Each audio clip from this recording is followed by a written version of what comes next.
Deer aspirant and learner প্রত্যেককে welcome. আজকের এই ভিডিওটি অত্যন্ত স্বল্প কথায় কিছু গুরুত্বপূর্ণ কথা শেয়ার করব আপনাদের সাথে। নতুন হলে অবশ্যই চ্যানেলটিকে সাবস্ক্রাইব করে রাখতে পারেন এবং চলে যায় আজকের মেইন টপিকে। আমরা গতকাল দেখেছিলাম যে ওবিসির অর্ডার কপি প্রকাশ করা হয়েছে এবং আমাদের শ্রদ্ধেয় স্যার নীলাদ্রি স্যার মহাশয় তিনি জানিয়েছেন তার ইউটিউব চ্যানেল, তাকে প্রশ্ন করা হয়েছিল স্যার এই মিসলেনিয়াস এবং ক্লার্কশিপের রেজাল্ট কবে আসবে। উনি বলেছেন জুলাই মাসের প্রথম ধরে রাখুন এবং উনি এটাও বলেছেন ভ্যাকেন্সি কত মিসলেনিয়াসে 650 অ্যাপ্রক্স এবং ক্লার্কশিপে কিন্তু 8000 মতো ভ্যাকেন্সি রয়েছে। তাহলে এই রেজাল্ট আমরা পেতে পারি নেক্সট মান্থে।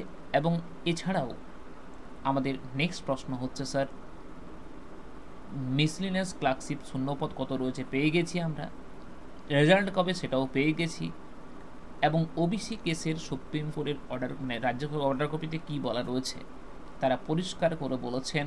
দেখুন এখানে পড়লেই আপনারা বুঝতে পারবেন, had not been interfere with the honourable Supreme Court and that as such there can be no hindrance. তারা পরিষ্কার করে বলেছেন তাদের কোনো আপত্তি নেই নিয়োগ বিজ্ঞপ্তি নিয়োগ পদ্ধতি। তারা বলেছেন শুধুমাত্র তাদেরকে এই যে 66 ক্লাস ওবিসির মধ্যে ইনক্লুড ছিল এদেরকে নিয়েই কিন্তু নিয়োগ প্রক্রিয়া কন্টিনিউ করতে হবে। এবার রাজ্য সরকার যদি চায় আমরা নিয়োগ করব, ভ্যাকেন্সি বার করব, অবশ্যই ভ্যাকেন্সি বার করতে পারেন। তবে যেটুকু আমার কাছে খবর রয়েছে তারা কালকে গেছিলেন সুপ্রিম কোর্টে এবং তারা ফাইল করেছে, হয়তো মোস্ট প্রবলি করেছেন এই ফাইলটি, তারা ওবিসি জাজমেন্ট নিয়ে তারা ফাইল মামলা আদালত করেছেন, এখানে সুপ্রিম কোর্টে তার ফাইলটি করেছেন।